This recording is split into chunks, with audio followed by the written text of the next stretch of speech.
Now, this is a really important subject. Last year, the amount of sewage spilt into our waters hit a new record. 3.6 million hours of raw sewage was pumped into our rivers, into our lakes and into our sea. And that, my friends, was double the year before. Disgraceful. Unbelievable. Well, to break that down, it works out as an average of almost 1,300 spills a day across England alone. Well, sewage companies have blamed heavy rain. I am so on this. This annoys me so much. Joining us now, delighted, water campaigner Ash Smith. Ash, a very good morning to you. I consider this an absolute disgrace to this country. And we've heard about it for months, my friend, and lo and behold, it's now front and centre because there's an election. It really isn't all down to bad weather. And just very quickly, why it worries and upsets people environmentally, yes, and then you hear these water companies paying £4 million bonuses to their bosses. It's a disgrace, Ash, isn't it? Yeah, it's a culture that's been known about for a very long time.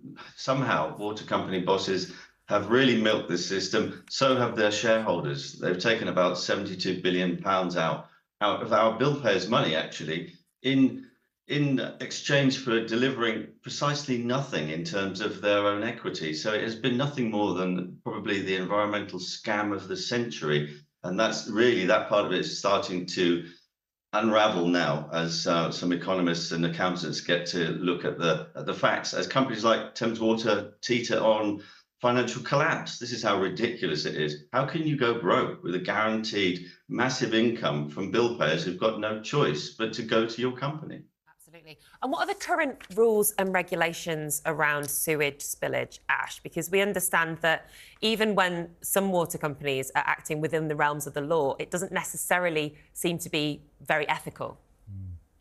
Well, it's quite simple. They're only supposed to dump untreated sewage in exceptional circumstances. The permitting of the Environment Agency has distorted that slightly so that they generally have to spill after they've treated about 3 times the normal dry flow that they would get in. We know that companies frequently cut that short. They do something called flow clipping, which is not treating enough before they dump it. And they also spill it in dry conditions. And that's because their systems are leaky. They get groundwater into their pipes and they spill for groundwater infiltration, which is actually an illegal aspect identified by the Environment Agency. So water companies have become reliant on being able to break the law, get away with it, because most of the time they're not killing large numbers of dead fish. It's that insidious drip of damage to public health and more intensely to the environment. And many people have seen their rivers fall off a cliff over recent years, from once beautiful places to quite miserable and grey slabs of water now.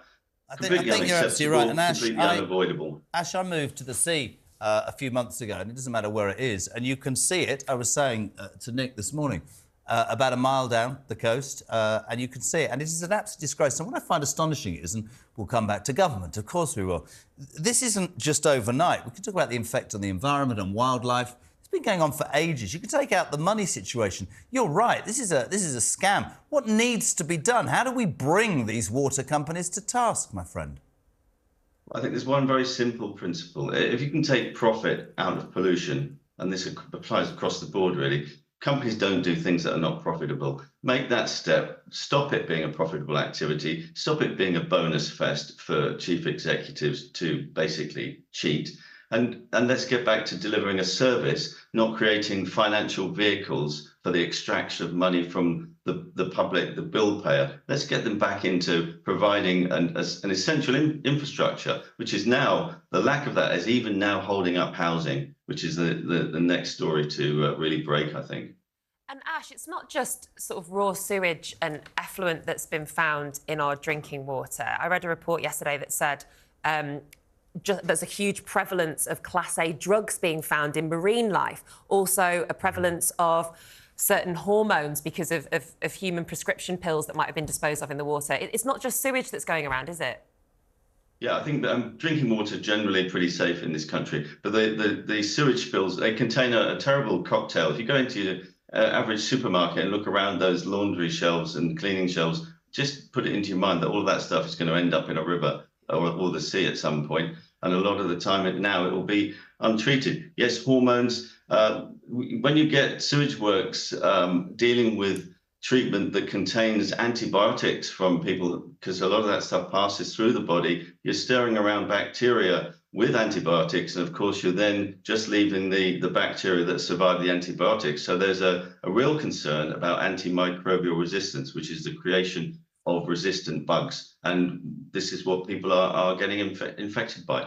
It's something, in the 21st century, we should be just dealing with this responsibly, not treating it as a way to make money for people, shareholders largely overseas. I have to say, and I'm open-mouthed because I feel bad. We should have been crowing about this a long time ago. Those visions that we've had on screen are disgusting. Your line really got me, profit on pollution. How popular... you can take out, actually, all this is about the environment. It's just disgusting and vile and all the things that we said. Yeah. How popular is the movement against this, the support for what you're saying, Ash, amongst people? Well, we've been doing this since about 2017, when the World Wildlife Fund said that the public concern was high, but awareness was low. And it is the media that's really got this out. With all of the work we've done with government and water companies and regulators, that just gets stifled. It's only the media that has get the truth out to the public. And I can assure you, it's generally the public being given the true accounts by campaigners like Windrush Against Sewage Pollution, Surfers Against Sewage, that it is sometimes challenged by regulators and government who just put out fake information to try to prolong and cover up what has been the most disgraceful betrayal of this country by just letting private profit rip us off for so long, but do terrible damage to our country. So many places have been destroyed by this. So glad we had you on. Seriously, Thank you, Ash. It's an you. absolute scandal. I think Dreadful. it's akin to, I wonder if the post office scandal, if this kind of issue were to be dramatised, then maybe politicians would respond more robustly. You know me, I'm not into the green thing and all that. I'm not there, but those images, well, maybe that's the environment for you. That is disgusting. Our rivers, our lakes, our seas, and even it ends up in drinking water. But bear in mind what he said: profit for pollution. No. And these bosses are getting £4 million bonuses, and there's that sewage, in our seas and our rivers. Disgusting. We'd love.